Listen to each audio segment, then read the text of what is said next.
the week is finally about to come to an end. Shannon, how was your week anyway? It was okay. It was fine. It's I don't know the difference between weekdays and weekends though, with what's going on with our shutdown, and so they're all the same. The only thing different is whether I watch sports during the day on weekdays versus the weekend, because I'll tell you what, Bob, golf, other than we talked earlier in the week about the Masters ratings being down, golf, both on TV and in person, golf has exploded during the pandemic. It's an amazing story. People want to get out. It's safe to play golf, they think. So golf courses are busy even when it's +3, and TV ratings for golf are exploding, I think, because more people are participating. Well, or more people are sitting at home waiting for their golf course to open. Yeah, but other sports haven't exploded like golf has. That's so it's but my week was good, Bob. I was spending every day with you is just a pure pleasure. Thank you, John. I know you say that with complete sincerity. Fingers and toes crossed. And I'd like to tell you that I feel exactly the same way about all this time we spend together, but I can't. No, I know. Honesty is my policy. So here's the thing. The Jays lost last night. Leafs lost last night. And I think there's now a point where we don't care what the Raptors do. Well, isn't that interesting? Because I think I looked yesterday, I want to say. I probably should know this in anticipation of the guests we have coming on today, but I think they're only a game back of Chicago. Game and a half, I think. And Did the Bulls win last night? I don't know. Well, see, there you go. But they're also probably the same amount of games out of 12th as they are out of 10th. They've put themselves in. They are. They're in a strange position. They're in that no man's land in many ways, and they shouldn't. They should be well ahead of Washington. They should be well ahead of Washington. Well, they should be a lot of things, and we're going to discuss this. Eric Smith of Sportsnet and Rod Black of TSN are going to join us, and a couple of basketball guys, and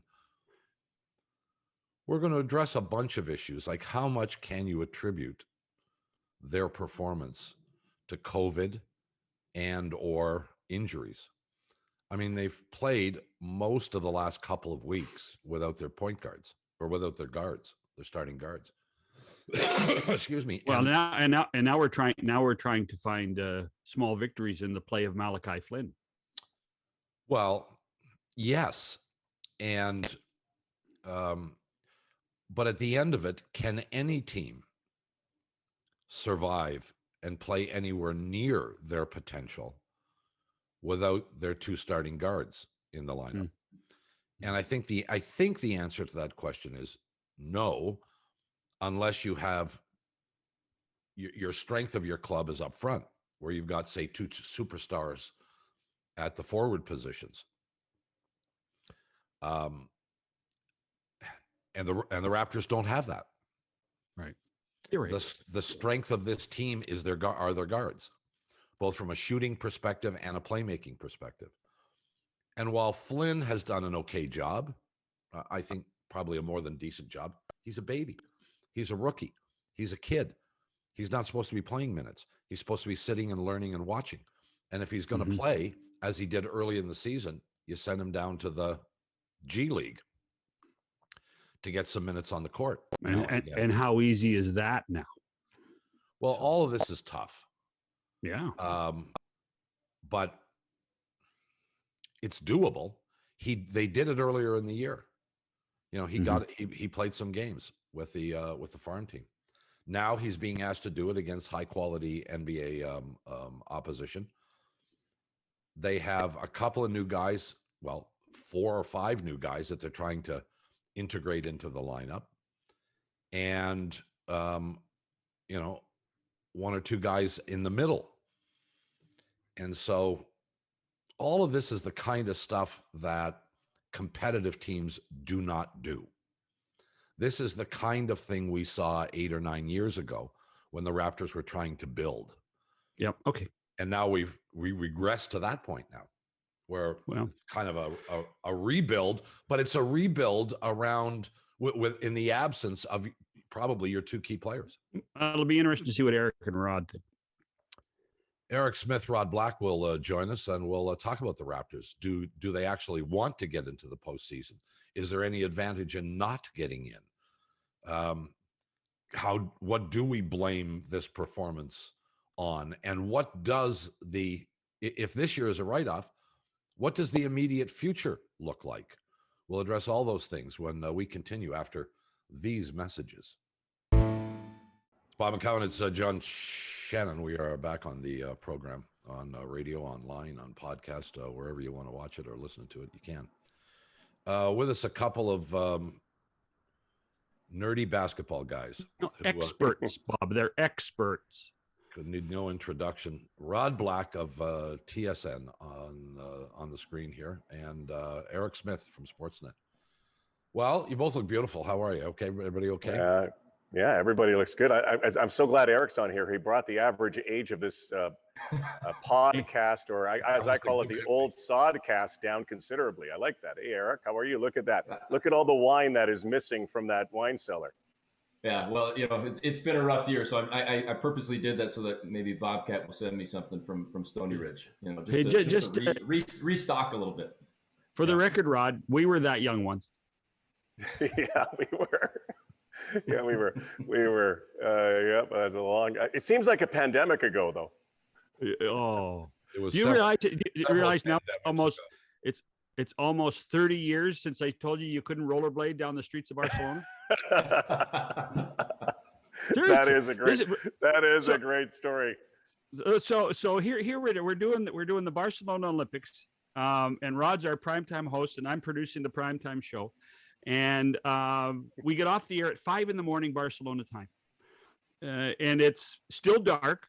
And anybody who's been to Barcelona knows most streets are cobblestone.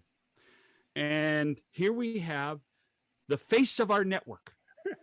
And it's about a 5-kilometer walk or rollerblade. Rollerblade back to our hotel. We all have cars and drivers to do it, but no, Rod, no, Johnny, I need to get some exercise. I said, Rod, if you fall flat in your face on the cobblestone streets, what are we going to say tomorrow night when you come with scars and bandages and polysporin all over your face? You know what they would say? What a break for Rob Faulds. In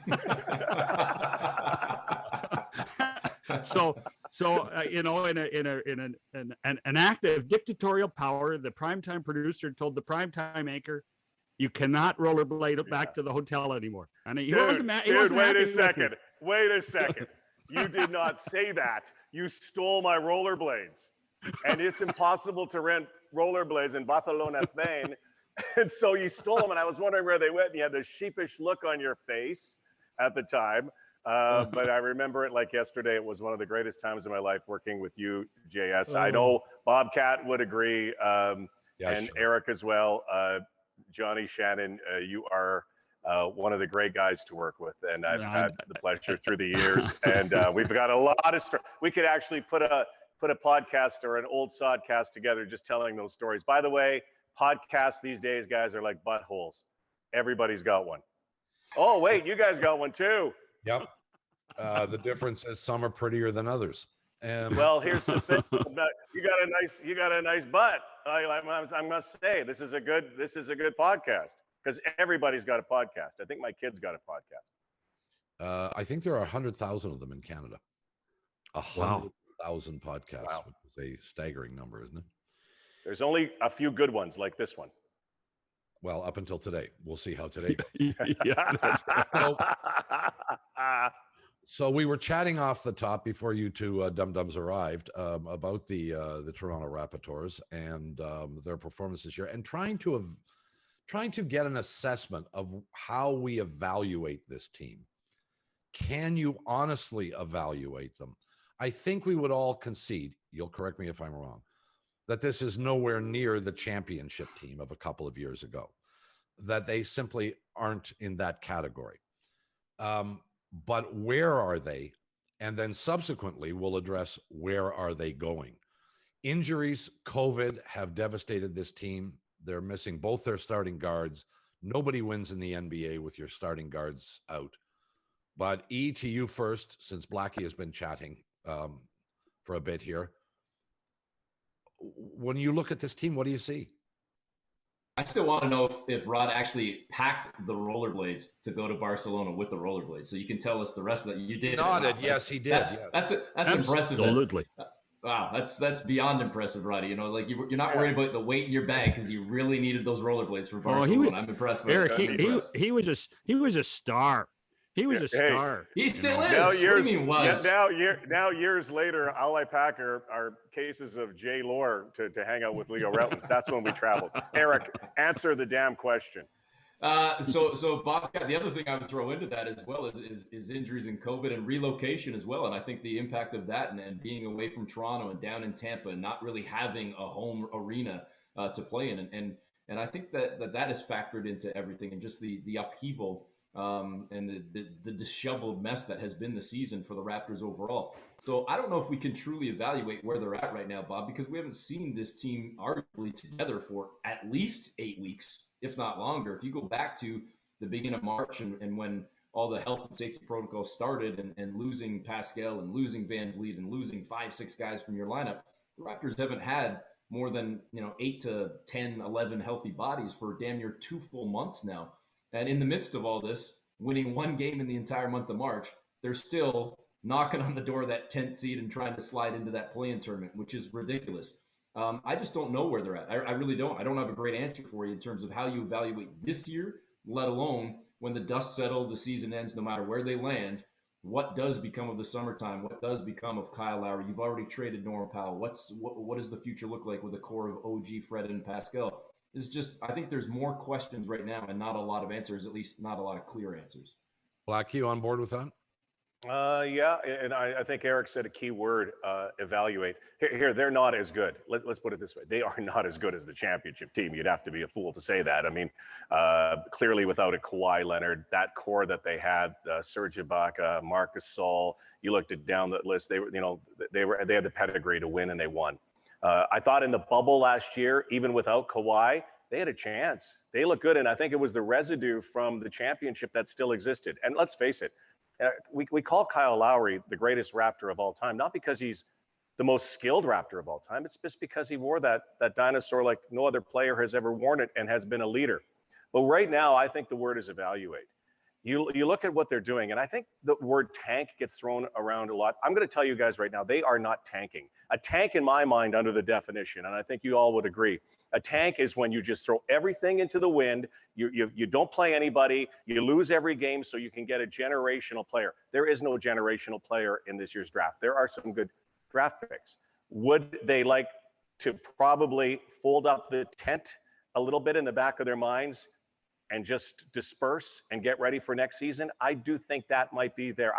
Yes, they could play in for a play-in game, but when they're resting, like if you're going to play in, if you got a chance to go in a play-in game, I think you still play all your players. I still think you play all your players. And even though you go, oh, rest, no. I mean, I think you still give. And by the way, even by default, you guys, they still have a chance to play in because Chicago is in a free fall. So and now Zach LaVine is in protocol. This is such an strange, unusual. I'm sure you guys have used every adjective up during this COVID protocol. And Bobcat, you're right. COVID has not affected any other team in North American sport, with the exception perhaps of the Vancouver Canucks and the Duke Blue Devils, who didn't play in the tournament. Mm-hmm. That has really, really affected this team. Clearly, did they have a chance? Yes. They were 17-17. They were like 5th or 6th had COVID not hit. So I still think they're probably, when you look at it going forward, I still think they're probably 5 to 8, logically, legitimately. But right now, by not having any players available through COVID, through injury, through rest, they're not a playoff team right now. And so the craziest thing is that there are other teams, I think, with that same mentality, because I agree. I think you guys all probably agree. we're not big fans of the play-in. I think the play-in worked in the bubble. It will work under these circumstances. Moving forward, I hope they scrap the entire idea of play-in games. It takes the fight for 7 and 8 completely out of it.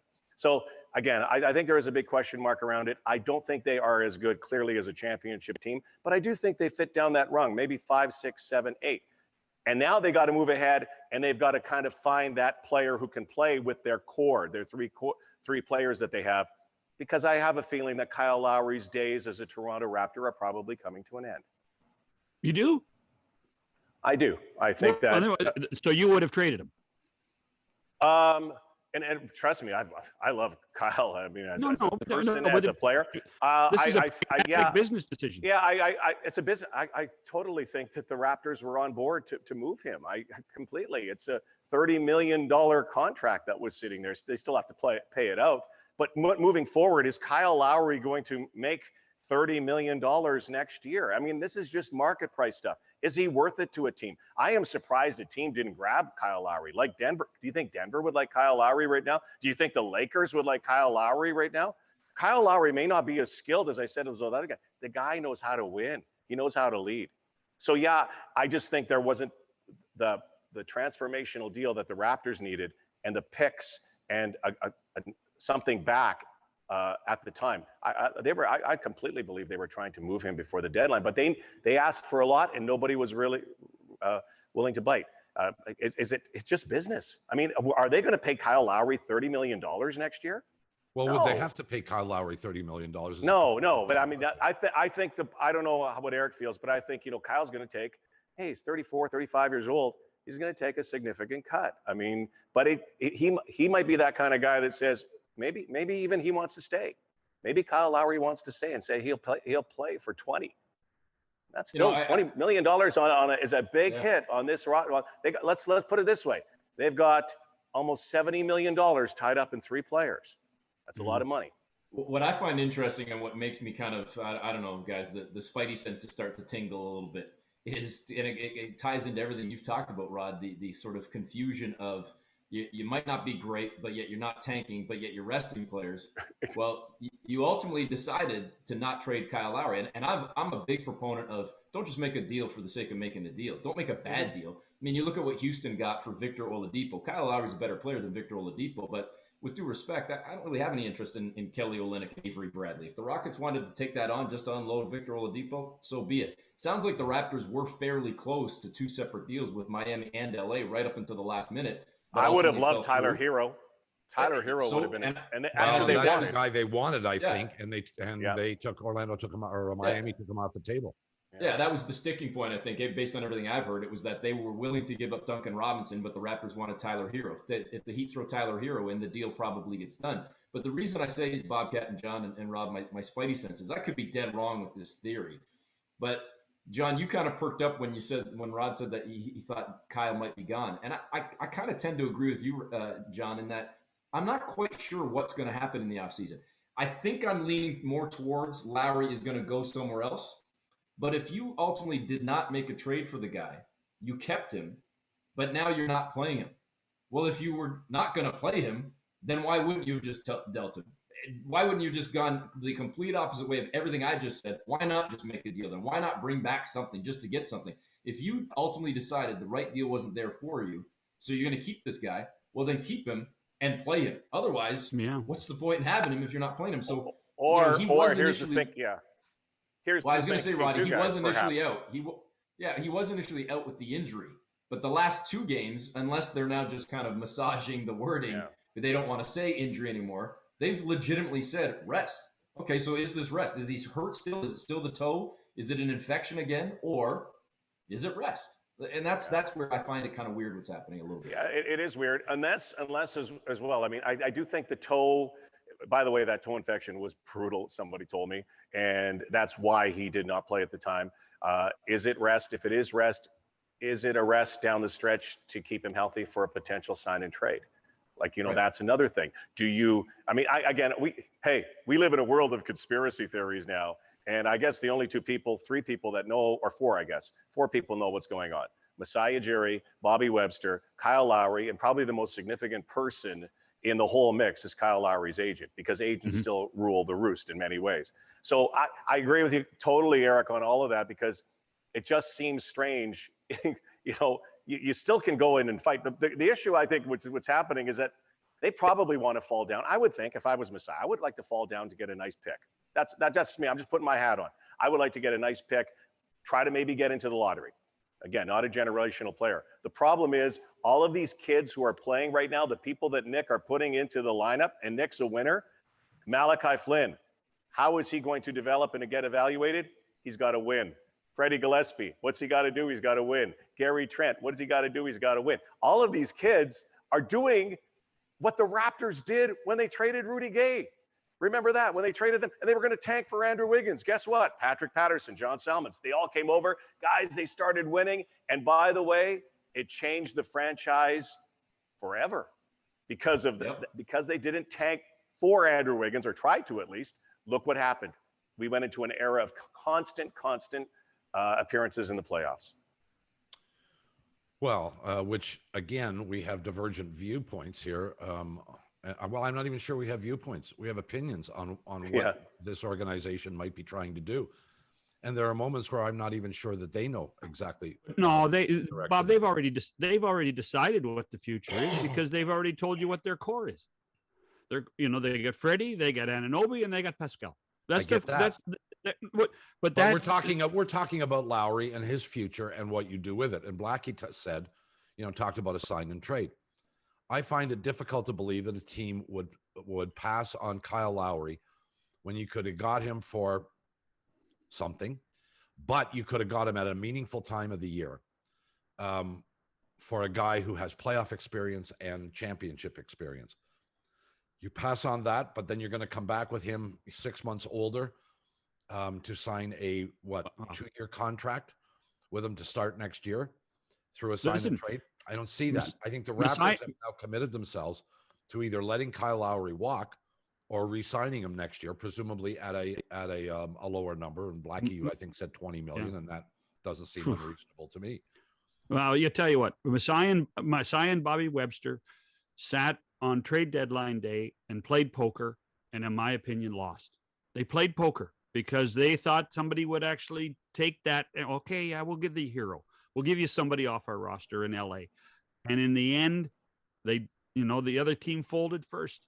And I think we're going to look back at a certain point and say that was a terrible, terrible, terrible mistake. And you know what happened, guys? Here's why. Is because Masai Ujiri has not lost too many poker games. And I believe that every general manager and president in the NBA is fearful of getting into a dance with Masai Ujiri, Bobby Webster, and the Toronto Raptors. It's been proven. There aren't very many that didn't go Masai's way. I guess you could say probably these last 6 months, Serge Ibaka, people go Marc Gasol, but but that was a choice. Marc Gasol played. You saw, but they, Serge Ibaka also, they could have made that choice better for those guys. They could have kept him, but they're not going to sign Marc Gasol. Marc Gasol, if you saw the way he played in the bubble, you're not going to take him. So, but Masai Ujiri doesn't lose these things, and that's why. And Johnny, I think they did have a miss there coming. They probably overvalued. And again, we love Kyle Lowry as broadcasters, as a Raptor Nation, people who've watched this guy play. But would he have helped the team right now going to the playoffs, making the deal? I agree with Bobcat. He would have absolutely helped the team. Well, and Bob, I think you hit the nail on the head. I think that whatever happens with Kyle Lowry, I think he's either signing or leaving. I don't think there's going to be a sign and trade. To the point probably that you made, Bob.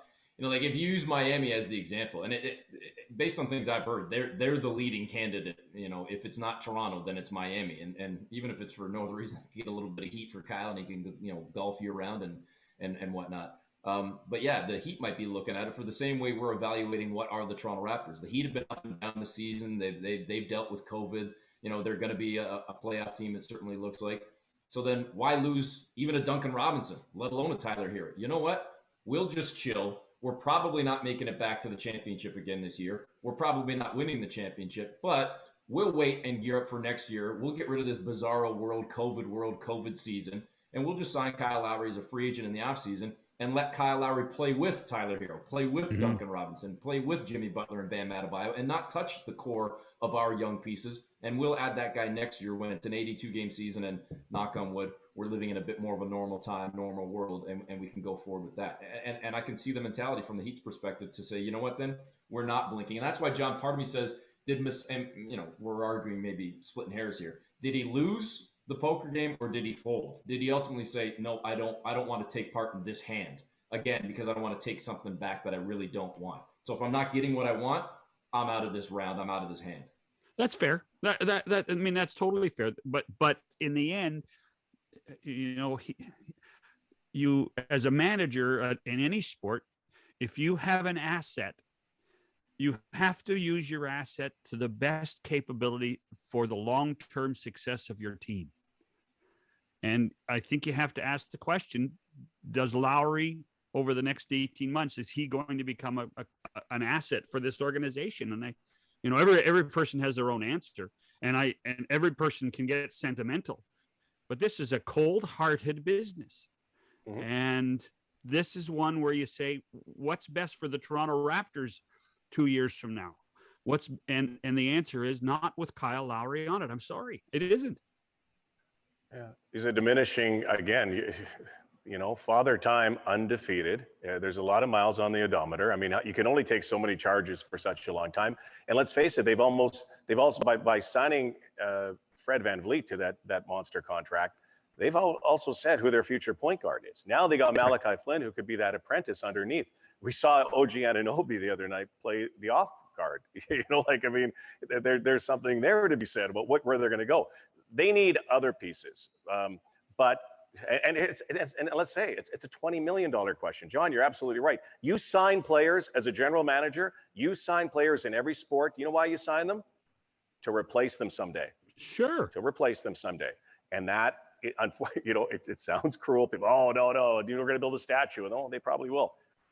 But at $20 million just for having a guy around and to get applause occasionally, to get some runs in. Again, think about it. It's not going to be a one-year contract, I don't think. If I'm Kyle Lowry, you're going to take a 1 year? No, you're going to try to set your family up. You're used to making $30 million a year. You're probably going to want 2 to 3 years. I think a 2-year contract seems reasonable right now at 20 per, $40 million in an organization for a 35-year-old point guard. That's a lot of money. Let's address what is the future for this organization. And I mean, specifically with regard to the players they have already committed to. Are they good enough? We'll talk about that when we continue after these messages. Bob McCowan, John Shannon, Eric Smith of Sportsnet, and Rod Black of TSN with us as we talk about the Raptors, their present, their future. Well, let's address the future a little bit. You have 3 players under long-term contracts with significant levels of income. Siakam, VanVleet, Anunoby. Is that the right 3? Is that core? Does that core give you optimism that by tweaking the other 2 positions, and I'm gonna exclude the bench because it's always an intangible and kind of the last thing you worry about. You just try and find some square pegs that fit into square holes. Those 3 guys give you enough confidence to suggest that with the right additions, not stars, but solid additions, this team can once again contend for a championship. Blackie, to you first. I look at it this way, and I would not have thought, I'm not sure how Eric feels about it, I would have not have thought a couple of years ago that OG Anunoby would have developed into the kind of player that he had. And maybe it's just because we didn't get a chance to see him. He had some injury issues. Of course, he was coming off his knee injury. He had some personal issues. He really wasn't part of that 2019 championship, even though he has a ring. I honestly think that OG Anunoby's star is ascending. We have seen what's happened with Pascal Siakam. I do believe it's related to COVID, but I also believe it's also related to his development as a player. I have a theory, and I don't know how you guys think about this. I call it the 8-year rule. And any athlete, male or female, when they start playing a sport, you usually start around 10 years old. By the time you're 18 or 19, that's who you are. You could develop a little more, but they're going to be incremental. You're not going to bloom by the time that Pascal Siakam, in my mind, is 18 right now, even though he's 24, is because of where he started. And so that might be the ceiling for Pascal Siakam, what we're seeing here. He's prone to making that same move all of the time, sometimes prone to stubbornness. He's obviously got to develop a three-point game, but I find his frustration levels and his inconsistency is really starting to plague him. I do think this season's a bit of a write-off. I think he has a lot of work to do, personally, mentally, to try to get back to that player. $30 million a year player, guys. $30 million a year player, same as Kyle Lowry. That is a ton of money. You are supposed to be an all-star. And this is not, again, Pascal Siakam's not playing like an all-star right now. Now, Fred VanVleet, I think he is going to be, again, he just defies people. He continues to get better. He's almost like that DeMar DeRozan, continues to get better every year. So long answer, I do like that core.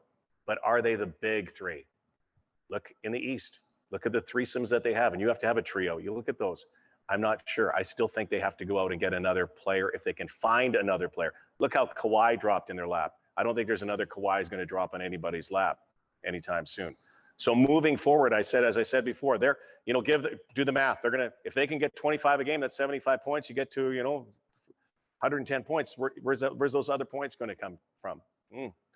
Raptors are going to have to find that, because the top 3 or 4 teams in the East are significantly better than the Raptors are right now. I do see them falling to 5 to 8. And I think, as I send it over to Eric, I think the biggest question right now is Masai Ujiri's future. When will he sign his contract as the president of the Toronto Raptors? You would have thought they would have given him the key to the city. I find that very curious that he hasn't signed a contract. Maybe it's going to happen, but why didn't it happen after they won the championship? My goodness. By the way, Bob, Rod's answer really is no, they're not good enough. Sorry. And I did it in about 3 seconds. Yeah. Rod did it in 3 minutes. There you go. I was trying to think my way through it. I'll try to be a little bit quicker, and I'm going to be right in the middle of both of you. Are they a championship contender? Are they as good as they were 2 years ago? No. But I'm going to throw one other name into that mix, Bob. OG Anunoby, Fred VanVleet, Pascal Siakam. I think very quickly Gary Trent Jr. becoming an important piece to what this team wants to be, and I think that's why they went out and ultimately made that deal. I think he's proving out of the shadow of CJ McCollum and Damian Lillard that he can do more, provide more offensively, and still be a pretty good damn defender. Now, is he a future all-star? Is he going to be a guy jumping off the page? I don't know, but I think he's a good core piece. But I'm going to actually disagree with Rod a little bit here. When I look at the Eastern Conference, now you want to throw in the Lakers and the Clippers and any other team, even Denver with a healthy Jamal Murray. Are they among the top 5, 6 teams in the NBA? Probably not. But in the Eastern Conference, the only team, even to this second, the only team that truly makes me nervous is Brooklyn. When you've got James Harden, Kyrie Irving, Kevin Durant, I mean, come on, forget about even Blake Griffin and everybody else. That team is ridiculously stacked. But until Giannis Antetokounmpo and the Bucks prove to me that they can actually make it to a finals, let alone win one, they're still not scaring me. Suddenly, Doc Rivers shows up this year, and Philadelphia seemingly has it together. But I'm not necessarily, invoking fear looking at Ben Simmons and Joel Embiid. Again, good teams, great teams, having a hell of a year. But if I'm the Raptors, I'm not looking at them saying, oh man, suddenly we got to worry about them. We've proven that we can beat that team in the past, so let's go in and say we can do it again. That's the mentality I'm saying if I'm the Raptors. I'm not necessarily scared of Miami. Again, good team, but are they a great team? I don't know. I look at Boston even, and Jason Tatum having gone through COVID, and Jaylen Brown, and Kemba Walker. All right, you know what? I'm willing to go at it with Siakam, Anunoby, and Fred VanVleet against Brown, Tatum, and Kemba. Boston might get the best of me. They beat you in the bubble last year, but you know what? Again, I don't think that they're light years ahead of where the Raptors are. So I look at that and say, if I can complement my roster with again, a Gary Trent, I've got a Chris Boucher, I start sprinkling in some other pieces, whether Lowry is here or not, I think this team is still among the top 5, 6 in the conference. Not in the top 3, but they're in that top 5, 6. I don't see them as a 7, 8 bottom feeder fodder in the East. I really don't. Well, fine. But I mean, the bar has moved after you win a championship. There was a time when, being 5 to 8 would have been an aspiration for this organization. Now it's considered a disappointment. Let me say this too. What is really intriguing if one looks at what has happened in recent history in the NBA, we look at the Los Angeles Lakers, 2-star players. They acquired both of them. You mentioned the Brooklyn team, 3-star players. They acquired all of them.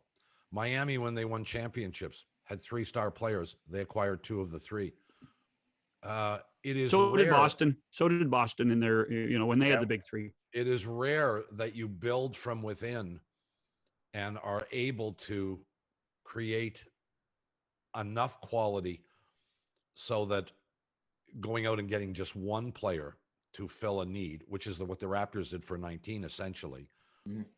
I think Gasol was an acquisition and he had value, but he wasn't a star player. Ibaka had his ups and downs. He had his best years with the Toronto Raptors, but not considered a, premium kind of guy. I just wonder, you've got 3 guys in the organization now that you're paying a lot of money to, all of whom have been drafted and developed by this organization. This team seems to be absent that X factor that you go out and get. And I assume there will come a time when they'll do that. But you've got, how much, Blackie? Nearly $70 million in those 3 guys? Yeah. That eats up a lot of your cap. That doesn't give you a whole lot of room.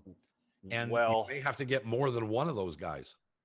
Yeah, and great points. But, I think we talked earlier about the poker game that Masai was playing. And this was a bit of a poker game that they obviously ostensibly played this year, hoping, and I guess fingers crossed and praying that Giannis Antetokounmpo would become a free agent. Mm-hmm. And with Masai's relationship, I mean, that, you don't have to be a rocket scientist or Pat Riley to figure out that seemed to be the play for the Toronto Raptors. Wouldn't it have been a great play? That's a generational kind of player. That is a generational player, like Kawhi Leonard. Kawhi Leonard came to the Raptors because he was disenchanted. You're not going to get too many of those disgruntled players like the James Hardens who are wanting to leave and are able to leave via trade. Well, Kawhi came because he got traded for. But traded, exactly, by a trade. And he had no options. So that's the thing. And so the good news for the Raptors is that they become a championship team already, and a player would be attracted to come here. That's the thing. The Toronto Raptors were not an attractive team for a destination for a lot of players years ago, not because it was Canada, maybe it was, but because they were lousy, they sucked. Now they got it. There is a winning formula here in many ways. I hear that. I hear that all the time, and I'll tell you, I'm going to point to the 2 guys we just talked about. Kawhi Leonard could have stayed here. Many thought he would stay here. He chose not to. We can go into the reasons all you want. Yeah. And then they basically said, we're going to allow our 2 big guys to go because we think we can get Antetokounmpo. And he didn't come. So cite the case of how much popular this city is to play in now. You know what? 5 years ago. Bob, I'll tell you what, Bob, and Rod brought it up earlier. I don't think it has anything to do with the city. I think the one magnet for players to come and play for this franchise is one person, and that's Masai. And because I think Masai is viewed within the basketball world as one of the brightest, smartest, most magnetic personalities in the game, and he's a cutthroat winner. And I think the free agent acquisitions that he's made. I'm not trying to critique Masai. Kawhi. This whole theory here about the significance of Masai Ujiri that I don't see. I think he's a terrific guy and a smart guy, but has he signed a big name free agent? No. Was he able to keep the big name free agent? But guys, he's changed. He changed the franchise. I would say agree. He changed the franchise when and it doesn't even go to free agent acquisitions because again, those players, there are the attractive spotlight areas for a lot of the NBA players to create their own empires, which are still, LA, New York, the bigs. Now, I don't want to diminish Toronto. Toronto's a big city too, but Masai Ujiri's biggest moves were shedding contract of Andrea Bargnani, was trading away Rudy Gay. And if you look at the tentacles of what happened after all of that and the way all the dominoes fell, that was huge. It goes back to what you said before. The poker playing isn't necessarily free agents Although he would like to sign, I'm sure, a few free agents if they were available out there. But I think it goes back to his pedigree of being a very tough broker. Yeah, tell you what, Bob, and I, before everybody sends emails, Kawhi wasn't a free agent, he was traded, blah blah blah. There was no way that Kawhi was coming here the way he had control of his own career without somebody on this side giving this franchise credibility. And Masai. So why couldn't they re-sign him? Because Kawhi's a different guy. Kawhi's a different guy. We've seen Kawhi being a different guy. That's not an answer to the question. The answer is because he's a wild card.